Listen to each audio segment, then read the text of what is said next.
बुद्धि तक आंसर्स होना ये कोई उपलब्धि नहीं है, निश्चय में होना उपलब्धि है। जानने को तो हम बहुत कुछ जानते हैं, बुद्धि हमारी बहुत तेज़ है, ईश्वर ने दी है बुद्धि, सभी जानते हैं। ज्ञान भी शास्त्रों में अथाह लिखा हुआ है और ज्ञान भी सबके पास है। किसी के घर में डेथ हो जाए तो जितने लोग आते हैं ना, वो सारे ही ज्ञानी होते हैं, कोई एक भी अज्ञानी नहीं आता ऐसे घर में। सारे उसको कहेंगे जो होना था हो गया, भगवान के आगे किसकी चली है, भगवान की मर्ज़ी में लानी पड़ती है।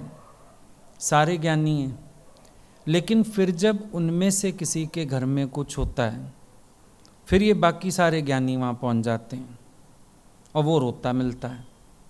तो बुद्धि तक उत्तर पता होना, बुद्धि तक ज्ञान होना, ये ऐसी स्थिति है।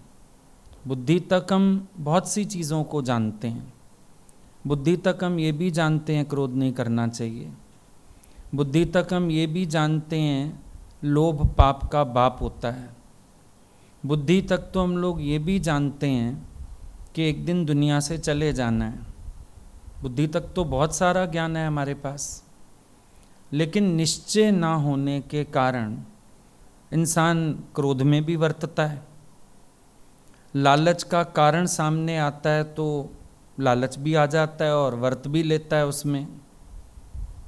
भले पता है कि रहना नहीं देश बेगाना है, फिर भी तो कितने कितने साल आगे की सोच ही रहे हैं। जानते हैं मेहमान हैं, उसके बाद भी सब अपने को पक्का समझ के बैठे हैं यहाँ पर। पता भी है वीज़ा ख़त्म होने वाला है, फिर भी ये कास है शायद परमानेंट हो जाऊँ, शायद ग्रीन कार्ड मिल जाए। बुद्धि तक तो पता है ना। इंसान की सबसे बड़ी गलती यही है, जो वो बुद्धि तक जानता है उसके बाद वो उसको किसी से सुनना समझना नहीं चाहता है। जबकि बुद्धि में पड़ा हुआ ज्ञान हमेशा हमें धोखा देता है, क्योंकि हम अपने को ज्ञानी तो मान लेते हैं, मुझे भी आता है, मुझे भी पता है, और उसके बाद कर्म हमारे वही के वही रहते हैं। ये जानने का अभिमान, पहले तो इसको भी गंवाना पड़ेगा। मुझे पता है, मुझे तब तक नहीं पता है जब तक मैंने एक चीज़ को अनुभव नहीं किया है, तब तक पता है। प्रैक्टिकली आप देखो, घरों में भी माएँ बोलती हैं बच्चों को, तुम्हारे बच्चे होंगे फिर पता चलेगा, क्योंकि तुम तंग करते हो, शरारतें करते हो, तुम्हें नहीं पता चल रहा। वो माँ को पता है वो क्या सह रही है। बोलती है ना माँ अक्सर घर में। औरतें आदमियों को बोलती हैं, अगले जन्म में आप औरत बनना, मैं आदमी बनूं, फिर पता लगेगा आपको। ये बात तो राधा भी बोलती थी कृष्ण को, तुम राधा बनो तो मेरी पीड़ा पता चलेगी तुम्हें। क्योंकि बुद्धि तक बातें करना ये तो हम लोगों का शौक़ है, वैसे भी है ये दिमागी अय्याशी, पर इंसान का शौक़ बड़ा ज़बरदस्त है। जहाँ बैठेगा ऐसे शो करेगा जैसे मेरे जैसा इंटेलिजेंट कोई नहीं। हर फील्ड की बात कर सकते हो, पर इम्पोर्टेंट ये नहीं है कि हमारी बुद्धि तक ज्ञान कौन सा है। इम्पोर्टेंट ये है हमारे निश्चय में ज्ञान कौन सा है। सुनना कहना बहुत आसान है, कुछ भी बोल सकते हो। आज किसी की गलती देखने को कहें, बहुत इजी है, सबसे इजी काम है किसी की गलतियां ढूंढना, सबसे इजी काम है उपदेश करना। पर प्रैक्टिस व्हाट यू प्रीच, फंसता इंसान वहाँ पर है। जो बोलता है उसको अपने जीवन में धारण भी तो करे, उसको ही धारण नहीं कर पाता है। जब ये पांडव लोग पढ़ने जाते थे, 5 पांडव, तो एक दिन इनके मास्टर ने सिखाया था क से क्रोध नहीं करना। लेसन दे दिया, बोला कल सारे बच्चे याद करके आएंगे। अगले दिन सबसे पूछा, सब ने सुना दिया कैसे क्रोध नहीं करना। युधिष्ठिर को पूछा गया, बोला सर अभी मेरे को पक्का नहीं हुआ है।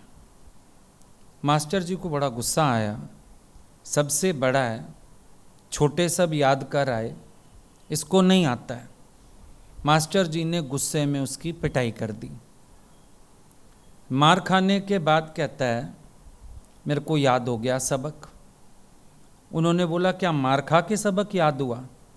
बोला नहीं, आपने कहा था क से क्रोध नहीं करना। कल पूरा दिन चांस की बात है, क्रोध का कोई कारण नहीं आया सामने, अब मैं कैसे कह दूं पक्का हो गया? अभी कारण आया, आपने मारा। हम राजा के पुत्र हैं, आपकी शिकायत भी कर सकते हैं, लेकिन मेरे मन में कोई दुर्भावना नहीं आई, तो अब मैं आपको कह सकता हूँ मुझे सबक पक्का है, क से क्रोध नहीं करना। अब शर्मिंदा हुए मास्टर जी, क्योंकि वही सिखा रहे थे कैसे क्रोध नहीं करना, और उन्हीं को इतनी जोर से क्रोध आ गया। तो बुद्धि तक ज्ञान होता है ना हमारे, लेकिन प्रैक्टिकली उन्हीं बातों पे हमारी स्टैंडिंग नहीं होती है। अभी यहाँ बैठते हो, आपके भी बुद्धि में ये बात सेट हो गई है, I am son of God, लेकिन बुद्धि तक है। यहाँ सत्संग में आके बैठोगे, हाँ I am son of God, लेकिन जब जाओगे अपने सर्कल में, अपने दायरों में, अगर वहाँ ये विचार रखो I am son of God, आपसे गलतियाँ होने की संभावना नहीं है। आपके मन में राग, द्वेष, तेर, मेर, ईर्ष्या, जलन, कुड़न, कोई विकार, कोई विषय, ये पैदा होने की संभावना नहीं है। आपने उसको बुद्धि तक रख छोड़ा है, ये हो गई सात्विक बुद्धि। लेकिन गुरु आपको कहता है निश्चयात्मक बुद्धि। सात्विक बुद्धि माना जो सतोगुण को जानती है, जो ज्ञान को जानती है, वो हो गई सात्विक बुद्धि। लेकिन निश्चयात्मक बुद्धि कौन सी है? जो ज्ञान और अज्ञान दोनों को जानती है, वो निश्चयात्मक बुद्धि है। और जो चीज़ आपके निश्चय में बैठती है वो आपके व्यवहार में भी आती है। ज्ञान वही है। बहुत सारा आप सुनो, आपके काम का नहीं है। बहुत सारा आप बोलो, आपके काम का नहीं है। आपका ज्ञान उतना है जितना आपके जीवन में है, इससे ऊपर ज्ञान नहीं है। जो आपकी रहनी में है वही ज्ञान है। देखो, तीर कितने ही हो किसी के पास, युद्ध के मैदान में जो तरकश में पड़े हैं ना, वही तीर हैं उसके, बचाएंगे तो वही। जब अपने तरकश में तीर खत्म हो गए, दुश्मन को ये तो नहीं बोलोगे कि मेरे घर में बड़े तीर हैं, एक बार वहाँ आइयो। पैसा वो जो जेब में है। अभी बैंक में हमारे 10 लाख रुपए की एफडी है, रास्ते में लगी प्यास, अब 1 रुपया भी नहीं है रेडी से पानी पी सको। किस काम का वो 10 लाख रुपया वहाँ पड़ा हुआ? इतना बड़ा राजा सिकंदर लास्ट में पानी की प्यास से तो मरा। सोचने वाली बात है। तो पैसा वो जो गांठ में है फिलहाल, वाणी वो जो कंठ में है। अंदर भावना कितनी अच्छी हो, समय पर अगर अपनी भावना प्रकट नहीं की, किस काम की? जो अक्सर घरों में दिक्कत होती है, जो अक्सर बच्चों को माँ बाप से शिकायत होती है। माँ बाप बाहरी ज़रूरतें तो पूरी करते हैं, लेकिन बच्चे को जो एक इमोशनल सपोर्ट चाहिए होता है, जो टाइम टू टाइम उसको 4 मीठे शब्दों का सहारा चाहिए होता है, कभी शाबाशी चाहिए होती है। देखा, बचपन में कई बच्चों के अंदर ये हीन भावना आती है कि कितने ही नंबर आ जाएं, माँ बाप ने तो खुशी ही नहीं होना, क्योंकि वो शाबाशी को तरसते रहते हैं। तो वाणी वो अब कहेंगे अंदर तो बहुत प्यार है, अंदर से मेरे को बड़ी खुशी हुई, वो कभी बाहर जाहिर कर दो, बच्चे का हौसला बढ़ जाए। तो वाणी कौन सी? जो कंठ में, अंदर कितने भाव पड़े हों, वो क्या करेंगे? तो आपने जो निश्चय में लाई बात, अनुभव में लाई बात, प्रैक्टिस की जिस बात पे, ज्ञान तो आपका वो है।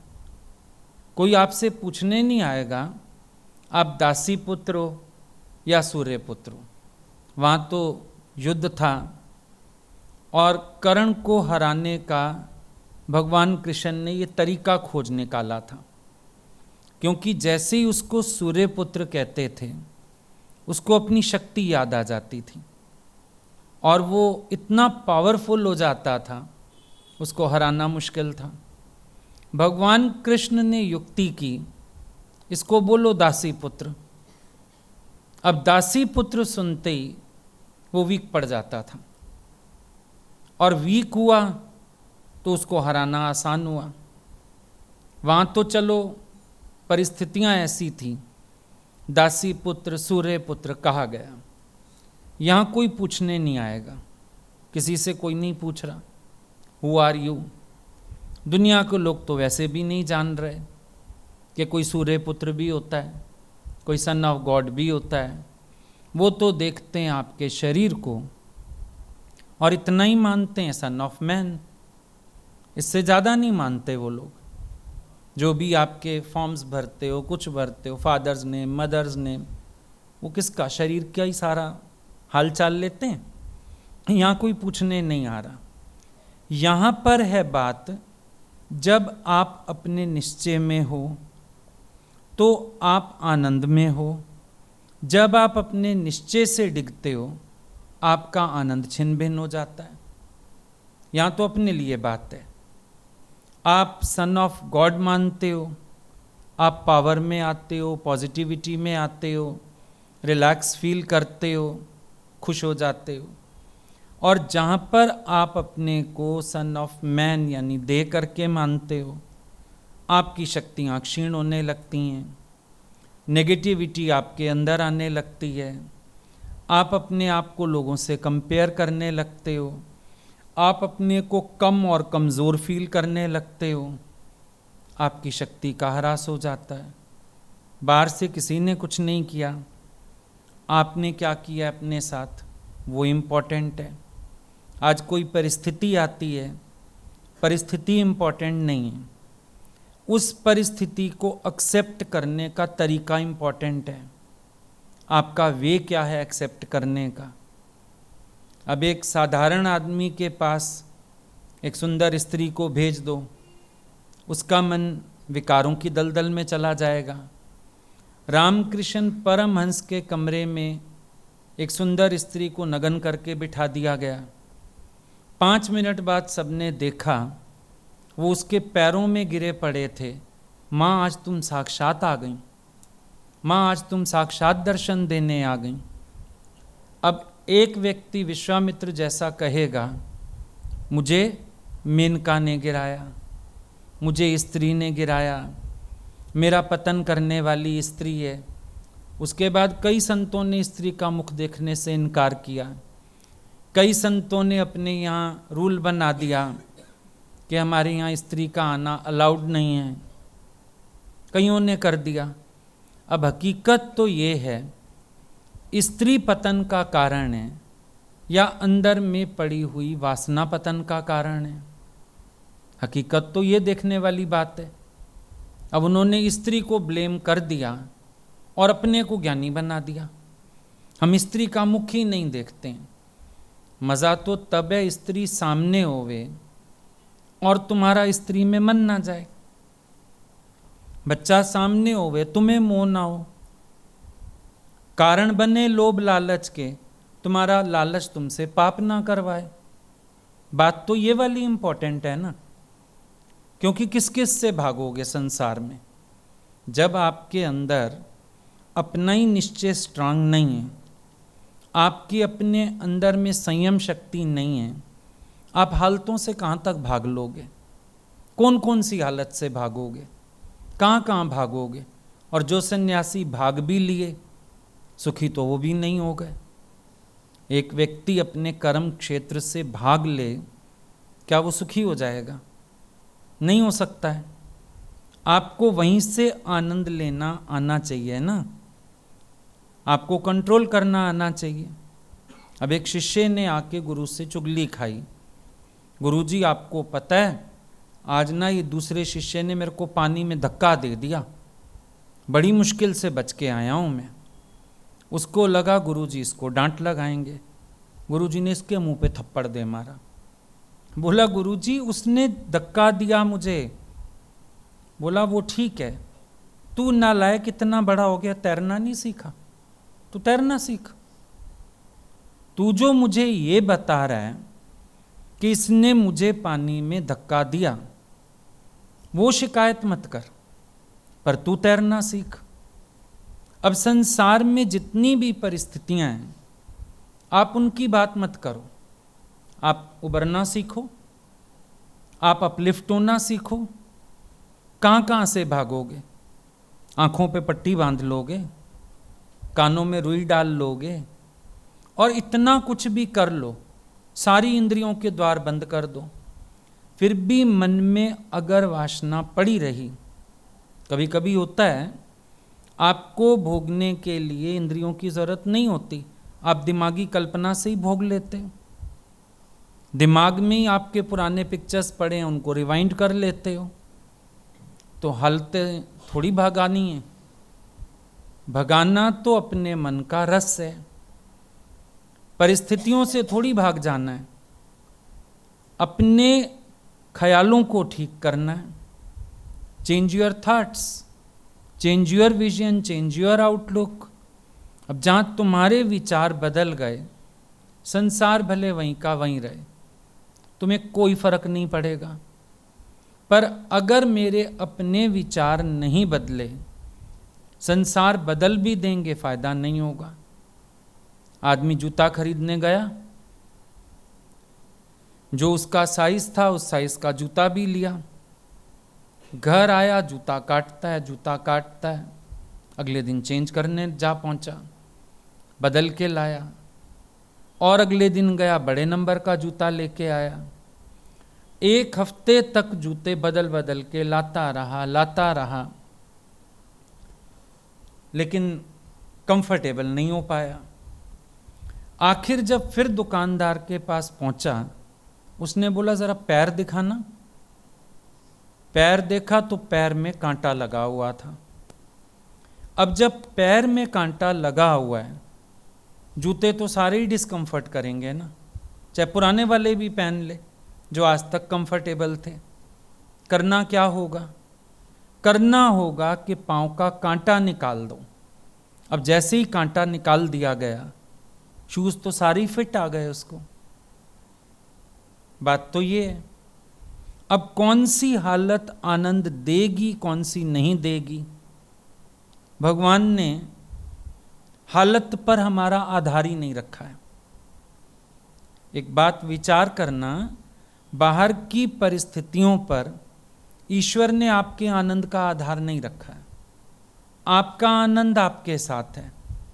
अब आपको लेना आता है, आप ये चीज देखो, अगर आपको लेना आता है तो आपका आनंद आपके साथ है। बाहर जैसा भी होवे नहीं होवे, इससे क्या फर्क पड़ता है। एक व्यक्ति को अपने में एंजॉय करना आता है, बाहर पार्टी हो या ना हो, वो अपने आनंद में, अपनी मौज में। एक छोटा बच्चा होता है, देखो वो अकेला बेड पे सोया किलकारियां मारता है, इसका मतलब उसका आनंद उसके साथ है। ईश्वर ने गिफ्ट दे के भेजा है कि आपकी खुशी आपके साथ है, आपका आनंद आपके साथ है। होता क्या है, ज्यों ज्यों हम बड़े होते जाते हैं, हमारे अंदर विचार चलने शुरू हो जाते हैं, इच्छाएं शुरू हो जाती हैं, अहंकार का स्वभाव शुरू हो जाता है। अब हमारी खुशी छिन्न भिन्न होने लगती है। आप हर चीज के बिना भी खुश रह सकते हो, आनंदित रह सकते हो, अगर आप पॉजिटिव हो। देखा, जब छोटे होते खेलने जाते थे, कभी दोस्तों को आने में देर हो गई, तुम बॉल फुटबॉल लेके अकेले ही खेलते रहते थे हाथ से। एंजॉय करते थे। अभी बॉलर ने बॉलिंग भी नहीं करी, आप क्रिकेट लेके यूं यूं एंजॉय करते थे। आपको किसी के सहारे की जरूरत थोड़ी है खुश होने के लिए। तेरा आनंद तेरे पास है। इसी को गुरु नानक देव जी ने बोला, सुख स्वरूपोय सुख को ढूंढे, अचरज लख्या ना जाए। और उसके लिए उपाय क्या बताया? मन तू ज्योत स्वरूप है, मन तू शांत स्वरूप है, अपना मूल पछाण, हरजी तेरे नाल है, गुरुमति रंगमाण। यही तो प्रबोध दिया कि तुम ज्योत स्वरूप हो, शांत स्वरूप हो, आनंद स्वरूप हो। अब अगर तुम अपने निश्चय में रहो, तुम अपने से पूछो ना कि तुमने अपने को चीजों का मोहताज क्यों बनाया हुआ। विचार करके देखो, तुम्हें पता चलेगा यही मेरा अज्ञान है, यही मेरी मूर्खता है। ज्ञान माना ये नहीं होता कि हमने बहुत सारे लेक्चर सुनने हैं, कोई आत्मा परमात्मा का बड़ा हमको थ्योरी आनी चाहिए, कुछ भी नहीं है। ज्ञान माना सेल्फ सेंटर्ड, जब तेरे आनंद का आधार तू अपने को बना पाए, अपनी खुशी के लिए बाहर देखना छोड़ दे, ज्ञान हो गया। और ज्ञान कितना सा है? ज्ञान क्या करोगे? ज्ञान तो तुम्हें आत्मा परमात्मा का बुद्धि में बैठ गया, और एक हालत आई वो तुम्हारा पतन करके चली गई, तो क्या काम आया ज्ञान तुम्हें? ज्ञान माना एक युक्ति सीख लो कि कैसी भी परिस्थिति में मेरा आनंद छिन्न भिन्न नहीं होना चाहिए। अब राम तीर्थ ने एक जगह चैलेंज लिख दिया, कहते हैं कौन सी है वो विपत्ति जो मेरी प्रसन्नता में बाधा डाल सके, कहां है वो तलवार जो मुझे मार सके। अब तुम बोलोगे तलवार मारेंगे तो मर जाएगा, कौन मरेगा? शरीर मरेगा ना। शरीर का मरना मुझ ब्रह्म का मरना तो नहीं है। शरीर तो अवतारी पुरुषों के भी चले गए, क्या आप मानते हो वो मर गए? आज हम गुरु नानक जी के लिए, भगवान राम, भगवान कृष्ण, क्या इनके लिए हम कह सकते हैं? तीर तो भगवान कृष्ण के पैर में भी लगा था, फिर हम कहते हैं कृष्ण जी मर गए? नहीं, उन्होंने शरीर छोड़ दिया, 5 तत्व का पिंड छोड़ दिया, पर वो तो आज भी हैं। कैसे हैं? सत्ता रूप से हैं। कैसे हैं? आत्म रूप से हैं। तो जब वो शरीर में रह के अशरीरी हैं, आप भी तो वही हो। फिर शरीर का मरना आपका मरना तो नहीं हुआ इसका मतलब। तो वो कहते हैं कौन सी है वो तलवार जो मुझे मार सके? और उससे भी बड़ा चैलेंज जीते जी, कौन सी है वो विपत्ति जो मेरी प्रसन्नता में बाधा डाल सके? इसका मतलब अपनी प्रसन्नता में बाधा हम अपने ख्याल से डालते हैं। भगवान बुद्ध ने भी कहा, अगर तेरा ख्याल तुझे दुखी ना करे तो निराकार परमात्मा को भी ताकत नहीं है तुझे दुखी करने की। तो जब जब तू दुखी हो रहा है, अपने ख्याल से ही तो हो रहा है। कोई इच्छा रख रहे हो, पूरी नहीं हो रही, दुखी हो रहे हो। एक्सपेक्ट कर रहे हो किसी से, कुछ पूरा नहीं हो रहा, दुखी हो रहे हो। कहाँ से आ रहा है दुख? तेरे ही ख्याल से तेरा दुख पैदा हो रहा है। बाहर से नहीं आ रहा दुख, तेरे ख्याल से आ रहा है। अब अगर अपना ख्याल बना लोगे, ख्याल बाहर लोगों के लिए नहीं बनाना। कभी कभी क्या होता है, आप दूसरों को एक ख्याल दे के सोचते हो मैंने अपनी ईगो को सेव कर लिया। जैसे किसी ने कोई बात कह दी, बोल ले मुझे कोई फर्क नहीं पड़ता। फर्क ही तो पड़ा है, तभी तो बोल रहे हो फर्क नहीं पड़ता। तुम अपनी झेप मिटाने के लिए बोल रहे हो, पर फर्क तो पड़ चुका है, नहीं रिएक्शन क्यों दे रहे हो, है ना।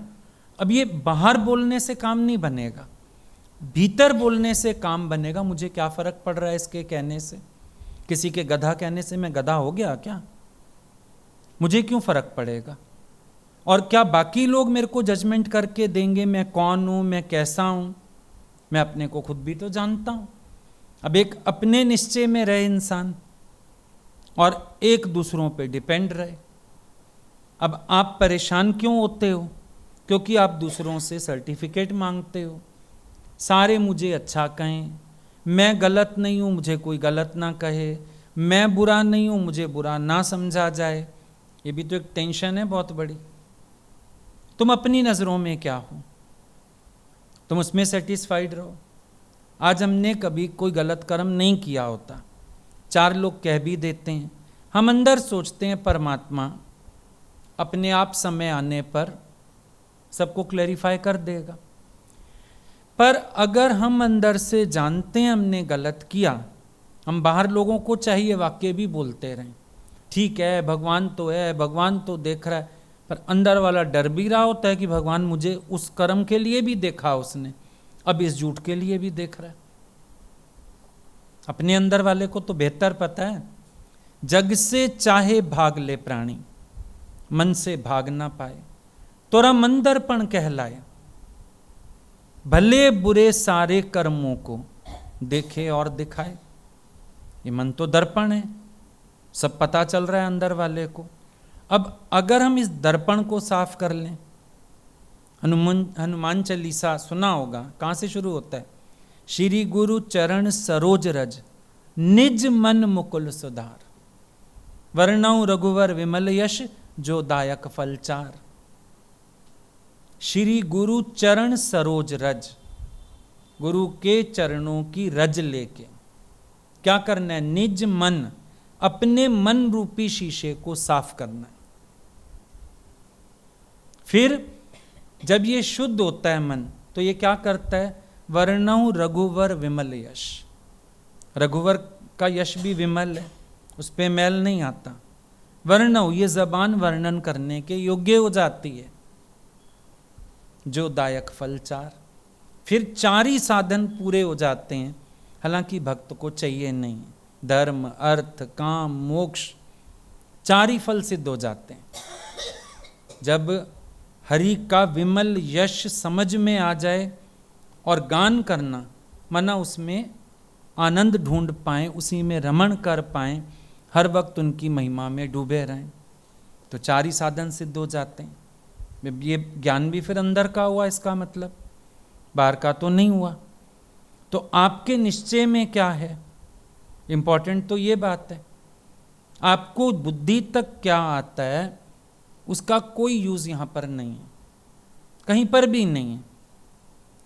अक्सर देखा होगा लोग एक दूसरे को टोकते रहते हैं, तुम तो पढ़े लिखे हो, तुम तो ऐसे हो, क्योंकि उसका ज्ञान बुद्धि तक है, आचरण में नहीं है ना, तो ताने खाने पड़ते हैं।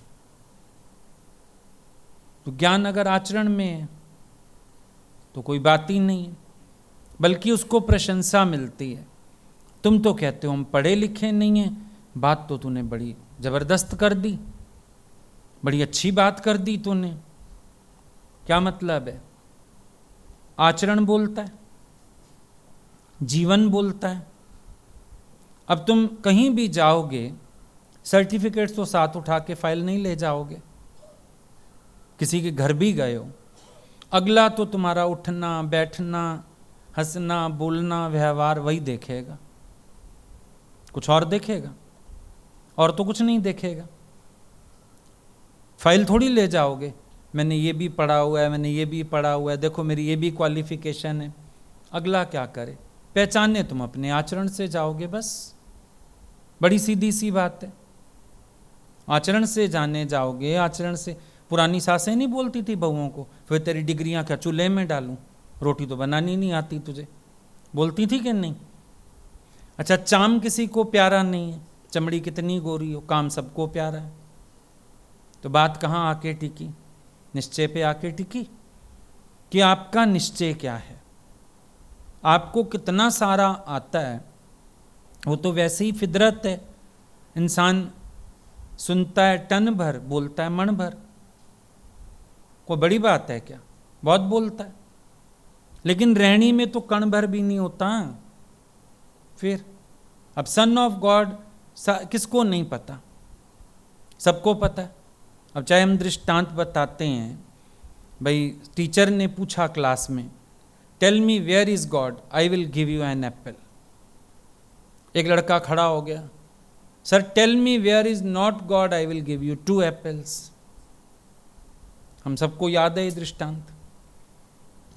लेकिन सी गॉड एवरीवेयर, गलती तो उसमें होती है, गलती तो उसमें होती है। सबको पता है भगवान कहाँ है, घट घट वासी है। जिससे द्वेष कर रहे हो, दुश्मनी कर रहे हो, बुरा देख रहे हो, फिर वहाँ भगवान नहीं है, नदारद है वहाँ से भगवान। फिर जब अपने आप को कभी कोसते हो, मैं जीव, मैं गंदा, मैं बंदा, मैं पापी, फिर इधर बैठे भगवान का अपमान नहीं हो रहा। प्रैक्टिकल नहीं है, थ्योरी में है, याद हो गई हैं कुछ चीज़ें, और उन चीज़ों को याद करके हम लोग अपने को ज्ञानी भी मानते हैं, समझदार भी मानते हैं, पर फायदा नहीं ना, फायदा नहीं। गुरुद्वारे में चले जाओ, वो जो पाठी होते हैं ज्ञानी जी, उसको भी कह देते हैं, जिन्होंने वो अमृत छका होता है ज्ञानी जी, उसको भी कह देते हैं, आओ ज्ञानी जी, बैठो ज्ञानी जी। पर ज्ञानी जी कभी क्रोध भी कर रहे होते हैं, ज्ञानी जी कभी नोट भी देख रहे होते हैं। फिर ज्ञानी जी तो शब्द मिल जाता है, बहुत इजी है, कोई मुश्किल नहीं है। जाओ तुम जाके यहाँ के ही 4 शब्द किसी को सुना दो, लोग तुम्हारे आगे भी हाथ जोड़ के खड़े हो जाएंगे। तुम बड़े महान हो, बड़े पहुँचे हुए हो, तुम्हें अपनी औकात खुद पता है कितने पहुँचे हुए हो। लोग तो मान ही लेंगे पहुँचे हुए हो, क्योंकि उनको यही नहीं पता पहुँचना कहते किसको है। शाब्दिक ज्ञान को कहीं पहुँचना नहीं कहते, आध्यात्मिक अनुभव को पहुँचना कहते हैं। और हकीकत जो पहुँच गया, वो पहुँचने ना पहुँचने के झमेले से ही उठ गया, क्योंकि ब्रह्म हुआ था, ब्रह्म बुलाया। पहुँचना कहाँ है, कहाँ पहुँचने का, जो मैं पहले से हूँ, पहुँचना कहाँ था मुझे, वो तो इस झेले से भी ऊपर है। मैं पहुँच गया, मैं नहीं पहुँचा, ये झेड़ा भी कोई नहीं है। You are already that. गधे को घोड़ा तो बनाया नहीं गया, अब घोड़े ने रटना शुरू कर दिया मैं गधा हूं, उसको ठीक किया गया, इतना ही तो हुआ। अब सन ऑफ गॉड अपने को सन ऑफ मैन कहता रहता है, उसी से दुख उठाता है, उसी से परेशान होता है। लेकिन जाने अपने को सन ऑफ गॉड, फिर उलझन वाली कोई बात नहीं है उसके लिए। अब ये निश्चय से होगा। मान लो आपको ये याद भी हो गया, I am son of God, पर कोई परिस्थिति आई, आपका निश्चय नहीं है इस पे, तो आप रोगे भी, दुखी भी होगे, परेशान भी होगे, क्योंकि आपने अंदर से तो माना नहीं, जबान ने बोला है और बुद्धि में बैठी है बात। और आपको पता है ज्ञान या आत्म अनुभव ये ना इंद्रियों का विषय है, ना मन का विषय है, ना बुद्धि का विषय है, इनका विषय ही नहीं है ये। मत ना लखे जो मत लखे, सो मैं शुद्ध अपार। बुद्धि जिसको नहीं जानती है और जो बुद्धि को जानने वाला है, सो मैं शुद्ध अपार। हाथ में चिमटा पकड़ के हम 10 चीज़ें उठा सकते हैं, चिमटा पलट के मेरा हाथ कैसे पकड़ेगा? परमात्मा की शक्ति से बुद्धि रोशन है, बुद्धि परमात्मा को कैसे जानेगी, कैसे जान सकती है? पिता का जन्म क्या जाने पूत, क्या बेटा पिता के जन्म को जानता है? कई बच्चे शिकायत करते हैं, पापा आपने मुझे अपनी शादी में ही नहीं बुलाया। भाई शादी होती तो तू आता ना, और अगर तू पहले हो गया होता तो तेरा ही नाम खराब होता, हमारा तो होता, तेरा ही नाम खराब होता। तो पिता का जन्म पुत्र नहीं जान सकता है, ऐसे मुझसे उत्पन्न मन, बुद्धि, इंद्रियां ये पलट के मुझे कैसे जानेंगी? मैं इनका अविषय हूं। और अगर आप अपनी स्वरूप को जानो, समझो, तो आप मन के ख्यालों में भी नहीं आओगे, बुद्धि के संशय में भी नहीं आओगे, और जो इंद्रियों के रस आपको घसीटते रहते हैं, अर्जुन कहता है बलात्कार से, भगवान बलात्कार से ये इंद्रियां मुझे घसीटती हैं। बलात् वर्ड आया वहां, तो इम्पॉसिबल है ना। जब रथ मेरा और मैं राजा हूं, तो लगाम मैं कसूंगा इंद्रियों की या इंद्रियां मुझे घसीट के ले जाएंगी? अब अर्जुन का एक्सपीरियंस ये है, इंद्रियां मुझे घसीट ले जाती हैं। बिल्कुल गलत है, इंद्रियां नहीं घसीट सकती हैं। इंद्रियां तो अपने आप में बिल्कुल पिंगली हैं। अंधे और लंगड़े वाला हाल है। लंगड़े ने आम तो देख लिया, पहुंच तो नहीं सकता, अंधे ने साथ दिया, कंधे पे चढ़ा लिया, उसकी डायरेक्शन में चलता गया, आम तोड़ लिए गए। इतने में आ गया माली। पिटेगा कौन? दोनों पिटेंगे, क्योंकि अंधे को रास्ता नहीं पता, लंगड़ा दौड़ नहीं सकता, दोनों मार खाने वाले हैं। मन अंधे ने जन्म गवाया, क्यों लिखा ग्रंथ साहब में? मन अंधे ने जन्म गवाया। कैसे गवाया?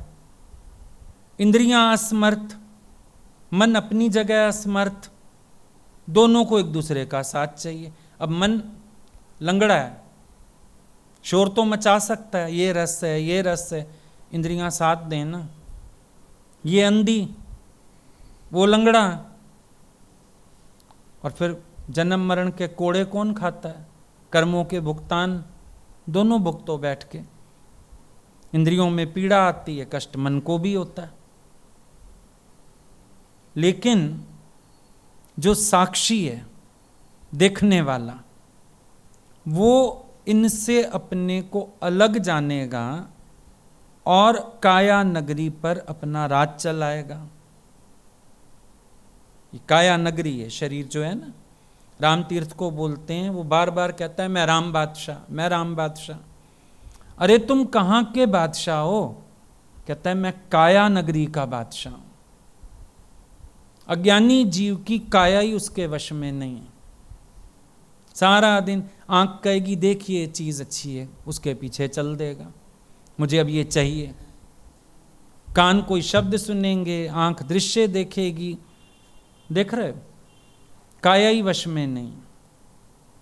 सारा दिन इंद्रियों के भोगों के पीछे, इंद्रियों का विषयों से संयोग होता है और आसक्ति पैदा हो जाती है, और बार बार बार बार वही दृश्य चाहता है, वही शब्द चाहता है। यही तो शोर है सारा। और शोर कौन सा है?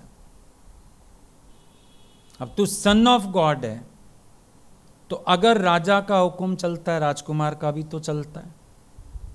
अमीर घरों में तुम देखो, पुराने नौकर होते हैं, बच्चे बड़े होते हैं, वो भी उनको हुक्म में चलाते हैं। माँ बाप उल्टा सिखाते हैं, इज्जत से बोल, वो उसको भी ऐसे ही बुलाएगा, ए रामू इधर आ।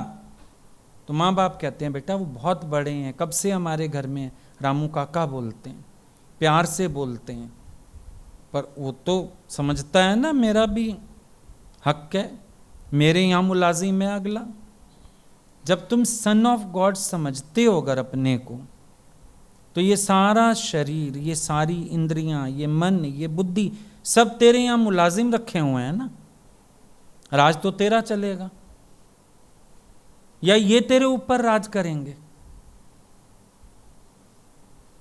मन राजा बना बैठा था, गुरु आके इसको नौकर बनाता है। तुम तो नौकर को ही राज दिए बैठे थे। तो फिर अपने स्वरूप की स्मृति करके देखो, दो फायदे होते हैं। अपने स्वरूप की स्मृति करके हम देहाकार वृत्तियों से बाहर आते हैं, और अपने स्वरूप की स्मृति से हृदय फिर गदगद होता है, आनंद आता है, मजा आता है, अपने आप को सोच सोच के आनंद होता है। क्यों कहते हैं कि तुम बार बार अपने स्वरूप का स्मरण करो, मैं क्या हूं, मैं कैसा हूं। लक्षण सबने सेम बताए, गीता में 2 अध्याय पढ़ो, आत्मा की सारी स्थिति बताइए, सारे लक्षण बता दिए, आत्मा कैसा है, अजर अमर अविनाशी स्वरूप, अद्वैत स्वरूप सब बता दिया। ग्रंथ साहब खोलो, एक ओंकार सतनाम कर्ता पुरख निरपौ निर्वैर अकाल मूरत अजूणी स्वयंभव गुरु प्रसाद, क्या बताया है? सब तेरे स्वरूप की महिमा। ग्रंथ साहब का तो ये पहली लाइन समझ आ जाए, बाकी ग्रंथ पढ़ने की जरूरत ही नहीं, बाकी तो सब विस्तार है, अनुभव का विस्तार है। समझनी तो पहली लाइन है, एक ओंकार, एक ही परमात्मा के सारे आकार। अब गीता में भगवान इसी को कह रहे हैं, तू मैं और ये सब आत्मा ही है। एक उस आत्म शक्ति ने इन शरीरों को धारण किया है। एक ओंकार सत नाम, नाम उसी का सच है, बाकियों के नाम रूप मिटने वाले नाश होने वाले, ये सच्चे नहीं हो सकते हैं। जो नाम मैं करता है नाम उसका अमर होता है, क्योंकि वो नाम परमात्मा का ही सच है, बाकी सब झूठ है। एक ओंकार सतनाम कर्ता पुरख, कर्ता पुरख माना करने वाला। अब करने वाले में आप समझते हो जैसे हम लोग करते हैं ऐसे परमात्मा करता है? नहीं, परमात्मा के करने में और हमारे करने में फर्क है। हम इंद्रियों द्वारा जो होता दिख रहा है, हम उसमें मैं करके कहते हैं मैंने किया, लेकिन जब कर्ता पुरुष की बात आती है, कर्ता पुरुष माना जिसकी प्रेजेंस में सब आपसे आप होता है। करन करावन आपे आप, मानस के कछ नाही हाथ। कर्ता पुरुष माना वो भी करता नहीं है। मजेदार बात तो यही है, कर्ता जैसे सूर्योदय हुआ, अब उसकी प्रेजेंस में अपने आप पशु पक्षी जाग गए, मनुष्य जाग गए, सारे काम होने लगे। अब जब तक सूर्य नहीं था सारे सो रहे थे, सूर्य उदय हुआ सब हलचल हो गई, पर फिर भी सूरज ने कुछ किया? उसने फिर भी कुछ नहीं किया। अभी यहाँ प्रकाश है, हम सत्संग कर रहे हैं, भले कोई बैठ के प्रकाश में ताश खेल ले, भले कोई टीवी देख ले, प्रकाश दोषी है? प्रकाश की तो सत्ता है। कर्ता पुरख, अब जब लोग इसका अर्थ नहीं समझते तो वो कहते हैं शायद हमसे पाप कर्म भी भगवान कराता है। अर्जुन ने भी बोल दिया, भगवान गलत कर्म भी तुम तो नहीं कराते मेरे से। जब अर्थ नहीं समझते कर्ता पुरख का तो सोचते हैं हमसे भी भगवान करा रहा है। नहीं, भगवान की सत्ता मात्र है। पेट्रोल की सत्ता से गाड़ी चल रही है, गाड़ी वैश्या के पास ले जाओ या सत्संग में ले आओ, ड्राइव तुम कर रहे हो, और अगर एक्सीडेंट हुआ फांसी तुम्हें लगेगी, पेट्रोल को नहीं लगेगी। वो कर्ता पुरख कैसे है कि उसने सत्ता दी है, पर कर्म करने की स्वतंत्रता तुम्हारे पास है। तुम कौन सा कर्म करते हो, सत्ता दोनों को है। एक पापी को भी सत्ता है, पुण्य को भी सत्ता है। धरती की सत्ता दोनों को है। आम का बीज डाल दो चाहे नीम का बीज डाल दो, धरती की सत्ता दोनों को है। मीठा फल या कड़वा फल ये बीज पे डिपेंड करेगा। धरती बीच में कुछ नहीं कर रही, जो बीज डाला उसने तो उसको प्रस्फुटित करके पेड़ बना दिया। तो कर्ता पुरख ध्यान रखना। और जो लोग ईश्वर को ऐसा कर्ता मानते हैं ना, जैसे खुद करता है, वो ईश्वर से शिकायतें भी करते हैं, भगवान तूने ये क्या कर दिया, वो क्या कर दिया, बेटा खराब दिया, धन ले लिया, पदार्थ ले लिया। वो लोग सब भगवान को ऐसे कोसा करते हैं बैठ के, क्योंकि वो सोचते हैं वो हमारे जैसा करता है। इसीलिए तो no prayer is ever heard. क्या सुने वो तुम्हारी प्रार्थनाएं, वो कुछ करता ही नहीं। अर्जुन भी जब ज्यादा उलझा, भगवान कहते हैं तेरे कर्मों का फल तेरे को देता हूं। अर्जुन मैं भी कुछ नहीं करता हूं, हट गए वो भी बीच में से। तेरे कर्मों का फल तेरे को देता हूं, मैं क्या कर रहा हूं बीच में। आप स्कूल जाते हो, टीचर को ब्लेम, मम्मी ये टीचर ही गंदी है, नंबर नहीं देती। टीचर ने क्या किया, जो तूने लिखा उसके नंबर दिए। टीचर कहां से दोषी है? अक्सर जिन बच्चों के नंबर कम आते हैं उनके लिए टीचर दोषी होता है कि मैडम नंबर ही नहीं देती, मैडम ने घर ले जाने हैं नंबर उठा के, जो तू लिखेगा वही तो नंबर देगी। पर तुम बड़े अच्छी कंप्लेंट करते हुए घर आते हैं, ये मैडम ही ऐसी है, ये नंबर ही किसी को ही नहीं दिए इसने नंबर। मैं तुम सारे के सारे नालायक हो गए क्लास में, पूरा ग्रुप जिनकी तुम बात कर रहे हो। तो तेरे कर्मों का फल तेरे को दिया, टीचर तो करता है बीच में से। अगर पेरेंट्स भी जाएंगे तो टीचर ये थोड़ी कहेगी कि हाँ मेरा दोष है, चलो मेरे से लड़ लो कि मैंने नंबर नहीं दिए। वो तो पेपर खोल के रखेगी, देखो आपका बच्चा पढ़ता ही नहीं। कई माएँ पहुंच जाती हैं, घर तो इसने सारा ठीक सुनाया, वो कहेगी यहाँ भी तो लिखे, मैं क्या करूं, आप देख लो पेपर सामने। तो कर्ता पुरुष ध्यान रखना कैसे है वो। फिर निर्भय, निर्भयता लक्षण किसका है? जहां अंदर तुम सन ऑफ गॉड मानोगे, तुम निर्भय होके विचरोगे। निर्भयता लक्षण परमात्मा का है। जीव को तो भय, सबसे पहला भय जीव को मरने का, फिर उसको भय है निंदा स्तुति का, प्रशंसा का, बेइज्जती का, उसके साथ तो भय की लिस्ट लगी पड़ी है। निर्भयता गुण परमात्मा का है, वो तुम्हारा गुण नहीं हो सकता, जीव का गुण नहीं हो सकता वो। तो जब तू सन ऑफ गॉड है तो तू निर्भय है। निर्भय होए भजो भगवाना। अब दोनों अर्थ हैं इसके। एक तो ये कि निर्भय होके भजन करो, डरो मत दुनिया से। एक है निर्भय होए, अगर निर्भय होना चाहते हो भजो भगवाना। भगवान को भजो कैसे? राम राम राधे श्याम करो नहीं, ये जानो कि जैसे सन ऑफ मैन मैन होता है, सन ऑफ गॉड गॉड ही होता है, कि मैं भी परमात्मा का ही अंश हूँ। तो निर्भय हो जाओगे, इन टके टके की बातों से ऊपर उठ जाओगे।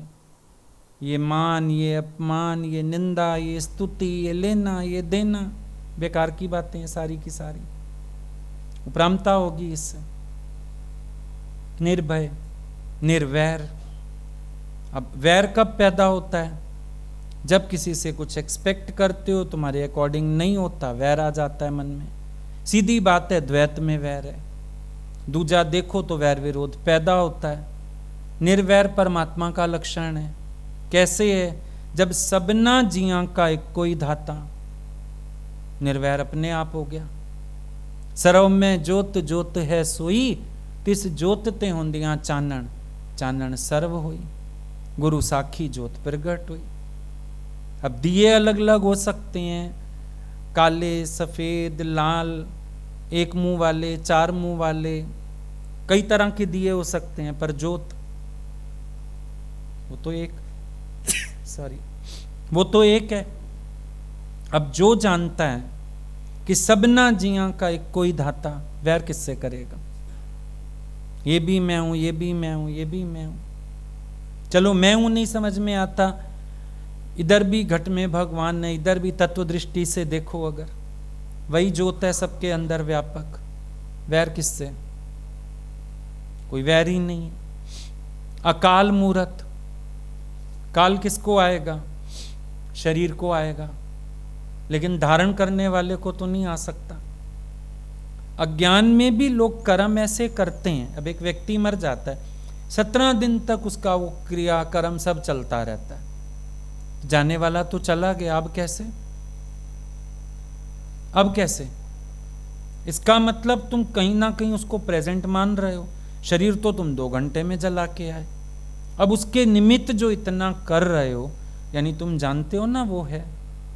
फिर उसके पितर मनाते हैं, पितर लोक में है। कौन है? शरीर तो जल गया, फिर बाकी कौन है?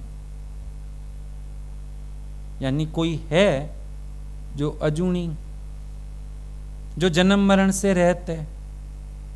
कोई है जिस सत्ता को हम बाद में भी मानते रहते हैं, और वो है स्वयंभव। आप से आप हुआ, उसको किसी ने पैदा नहीं किया। अब धरती जरिया बनी पेड़ को प्रकट करने का, मां जरिया बनी बेटे को पैदा करने का, लेकिन बीज कहां से आया? बीज तो पेड़ से आया, धरती तो जरिया बनी। अब इस शरीर को प्रकट करने का जरिया मां बन गई, लेकिन मैं कौन हूं? एक बच्चे का भी जन्म होता है तो सब बोलते हैं भाई 5वें माह में प्राण आता है बच्चे में, पहले शरीर का बुत तैयार होता है, 5वें माह में प्राण आता है उसमें। अब तुम्हारी सीरियल्स में इसमें सब में दिखाते हैं भाई देवकी सो रही थी, अचानक एक शक्ति प्रकट हुई, उसके गर्भ में आ गई, फिर भाई कृष्ण जी पैदा हो गए। हो तो ये सबके साथ रहा है। माता के कोख में 5 महीने शरीर तैयार हुआ, फिर इस शरीर में प्राण आ गए, जिसको ये लोग भाषा में बोलते हैं बच्चा घूमने लगा, और ये जो भी मान भाव करती है ना। लेकिन सोचने वाली बात है कि पहले शरीर तैयार था, इसमें कोई शक्ति प्रकट हुई, और जब प्राण शांत होता है तब भी वो शक्ति अपने लीला समेट लेती है, शरीर तो वहीं का वहीं पड़ा। अब कहते हैं अरथी, इसका रथी चला गया।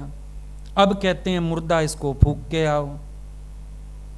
तो यही तो बोला, पंच तत्व को तन रचे हो जाने चतुर सुजान, जहते उपजय नान कालीनता है मेहमान। ये 5 तत्वों से बना, 5 तत्वों में वलीन हो गया। अभी बल्ब लगाया हमने, कुछ दिन चला, फ्यूज हो गया, लेकिन करंट का नाश थोड़ी हो गया। धारण करने वाला तो वहीं का वहीं है, उसका ना होता नाश है। तो ऐसे में सन ऑफ गॉड हूं तो स्वयं भवा, स्वयं से स्वयं प्रकट हुआ हूं। इसीलिए आपको जब प्रार्थना सिखाते हैं, मत्था टेकना सिखाते हैं, मंदिर द्वारे ले जाते हैं, तो आरती में क्या गाया? मात पिता तुम मेरे, भगवान को बोला गया मात पिता तुम मेरे। अगर भगवान माता पिता है, मैं उसका बच्चा कौन हुआ फिर? सोचने वाली बात है। वहां तुम बोला है मात पिता तुम मेरे, घर आके कान पकड़ के माँ कहती है मात पिता हम तेरे। तुम्हें तो ऐसे ही खाम खान लोगों ने बहुत गलत चीज बना रखा है, कई कई माता पिता वाले हो गए तुम्हें आप ही नहीं पता। गुरु गोसाइयों के पास गए, उन्होंने कहा हम तुम्हारे माता पिता। कितने माता कितने पिता वाले हो तुम, सोचो।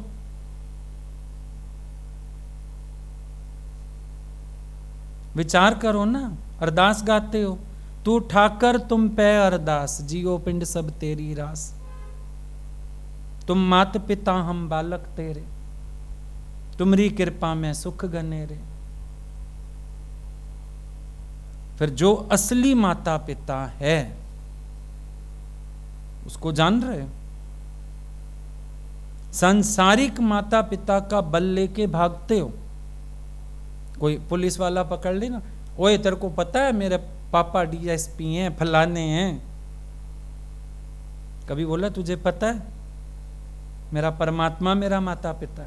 अंदर भी नहीं आता, डर आने लग जाता है, रिश्तेदार याद आने लग जाते हैं, नातेदार याद आने लग जाते हैं। भगवान तो भूला ही पड़ा है सबको। विचार करो ना। तुम्हारी बुद्धि तक है सन ऑफ गॉड, तुम्हारे निश्चय में तुम्हारे अनुभव में तो नहीं है सन ऑफ गॉड। अब तुम सन ऑफ गॉड हो तो बताओ कौन सी बात, कौन सा विकार, कौन सी मैं, कौन सी हालत, कौन से मन के ख्याल क्या तुम्हारे पे हावी हो सकता है? तुम खुद विचार करके देख लो। अब आ गई बात उसकी सूर्य पुत्र और दासी पुत्र वाली। वो दासी पुत्र कहता है वीक हो जाता है, सूर्य पुत्र कहता है स्ट्रांग हो जाता है। अब तुम सन ऑफ मैन कहते हो, विषयी विकारी जीव, गंदा बंदा, मन के अधीन, बुद्धि के अधीन, इंद्रियों के रसों के अधीन, सारा कुछ हो जाते हो। सन ऑफ गॉड शुद्ध पवित्र, ख्यालों से खाली, द्वैत से रहित, आनंद मूर्ति हो जाते हो। सिर्फ एक ख्याल का फेर है। कौन सा ख्याल पक्का किया है ये तुमको देखना है। कौन सी बात निश्चय में लाए हो ये तुमको देखना है। तेरा निश्चय क्या है? तुम जो बचपन से सुनते आ रहे हो सच वही है, लेकिन उसको भूल के तुम फिर दुनिया में दुनियावी व्यवहार की तरह चलने लगे। सच भूल गया बीच में से। जो छड़ना वो स्थिर कर माने, जो होवन सो दूर पर आने। जो छोड़ना है स्थिर कर माने, जो होवन सो दूर पर आने। तुलसी या संसार को हुआ मोतिया बिंद, नेड़े है पर सूझे नहीं। यही तो हुआ, और क्या हुआ? एक बच्चे को कोई अडॉप्ट कर ले, बच्चा सोचता है यही मेरे माँ बाप हैं। बड़े होके पता लगा रे तो अडॉप्ट किया था, असली माँ बाप तो मेरे वो हैं। उसका ही रुझान बदलने लगता है, असली माता पिता की तरफ ध्यान जाने लगता है। तो इस संसार में तुम तो अडॉप्टेड चाइल्ड हो, वो तो भगवान के बच्चे। कोयल है ना, होशियार होती है, अपने अंडे कौवे के घोंसले में दे आती है। और कौवा इतना मूर्ख होता है, वो सोचता है मेरे अंडे हैं ये, जब तूने दिए नहीं कि तेरे कैसे हो गए। पर वो उनको सेता है, बड़ा ध्यान रखता है, मेहनत करता है, और जब बच्चे निकलते हैं वो तो कोयल के उड़ गए। भगवान ने अपने अंडे रख दिए सबके घोंसले में, सारे माता पिता बन गए, पालना करने लगे, संभालने लगे। पर देखा, बड़े होते ही उड़ जाते, ये सारे कौवे रोते रह जाते हैं। यही तो हाल हो रहा है, क्योंकि तेरे असली माता पिता कोई और है और तू किसी और को मान रहा है। असल में तो तुम ब्रह्म स्वरूप, असल में तो तुम आत्मा, परमात्मा। जैसे अंश और अंशी में भेद नहीं होता। तरबूज लाते हो ना इतना बड़ा, सारे घर के खाते हो, कहते तरबूज खाया, पूरा थोड़ी खाया, पर उसका अंश भी खाया तो तरबूज ही खाया ना। अंश और अंशी में भेद नहीं होता। इसी तरह से तुझ में और परमात्मा, तेरा परम पिता परमात्मा, इसमें भेद नहीं। और अपने अंदर इस भेद को खत्म करके अपने को भी वही रूप जानना, इसको अभेद भक्ति कह दिया शास्त्रों ने। भगवान कहते हैं अभेद भक्ति, अव्यभिचारिणी भक्ति योग से अर्जुन मैं मिलता हूं। तब अभेद भक्ति कैसी है? जिसमें कोई भेद बाकी ना रहे। जो लहर है वही सागर है, बूंद समानी समुद्र में ये जाने सब कोई, पर समुद्र समाना बूंद में ये जाने विरला कोई। ये सब जानते हैं कि समुद्र में बूंद समा जाती है, पर साइंटिफिकली देखो, केमिस्ट्री के हिसाब से देखो तो सारा समुद्र बूंद में है, क्योंकि तत्व एक है, H2O। बूंद का भी वही है, सागर का भी वही है। अब हम परमात्मा में समाएंगे, ये तो सबको आता है। अरे वो पूरा परमात्मा ही सत्ता रूप से समाया हुआ इधर, ये लोग नहीं जानते। आत्म में पार ब्रह्म लहंते, आत्मा में ही परमात्मा को जानो। जो पिंडे सो ब्रह्मंडे, जो ब्रह्मंडे सो पिंडे, जो खोजे सो पाए। इस पूरे पिंड में पूरा ब्रह्मांड है, पूरा ब्रह्मांड है। इस हटड़ी में भी 7 समंदर, कोई कोई खट्टा कोई कोई खारा। बाहर है 7 समंदर, जानते हो? इस हटड़ी में भी 7 समंदर है, कोई खट्टा है कोई खारा है। देखते हो खट्टे डकार आते हैं कभी कभी, खटास भी अंदर है, मिठास भी अंदर है, सब कुछ है अंदर। पूरा ब्रह्मांड इस पिंड में है। ये पिंड पूरे ब्रह्मांड की अभिव्यक्ति है, और जो ब्रह्मांड को धारण करने वाला है सो इस पिंड को धारण करने वाला है। तो एक हुआ कि नहीं हुआ? अलग नहीं हुआ ना, एक हुआ तत्व से। अब तत्व से अपने को जानना, इसको ज्ञान कहते हैं। अपने निश्चय में आना, इसको ज्ञान कहते हैं। तुम कहते हैं एक परमात्मा है, वो आनंद घन भगवान की जय। तुम भी आनंद घन हो। भगवान शांति देना, अब उसके यहां कोई लड़की बैठी है, शांति दे देगा, या टोकरा रखा हुआ है शांति का, मुट्ठी भर के प्रसाद देगा। वो कहता है अशांति का कारण तूने बनाया, मैंने तो शांत रूप बनाया तुझे, मैंने अशांति की रचना ही नहीं की। सुख में सृष्टि बनाई है, आनंद में आके सृष्टि रची है, इसमें दुख का तो नाम निशान नहीं है। दुख कहां से आया है? दुख तेरे ख्याल से आया है। तो अपने को भूल गया, दुखी हो गया। तो अपने को भूल गया, अशांत हो गया। तो ये सब तो तूने पैदा कर लिया ना भाई। अंधेरा पैदा किया जाता है क्या? एब्सेंस ऑफ लाइट को अंधेरा कहते हैं। अंधेरा पैदा करने की चीज तो है ही नहीं, अंधेरा किसी ने बनाया ही नहीं। एब्सेंस ऑफ लाइट हम कहते हैं अंधेरा है। इतनी बात है ना। फिर एब्सेंस ऑफ ज्ञान, यही अज्ञान है। अपने सुख स्वरूप को ना जानना, यही दुख है। अपने शांत स्वरूप को अनुभव ना करना, यही अशांति है। बाहर से खुशी की भीख मांगना, यही दुख है सबसे बड़ा। इतनी सी बात है सिर्फ। तो खाली बोलना नहीं, बुद्धि तक, शब्दों तक मत रहना, पर निश्चय में आए बात कि I am son of God. ठीक।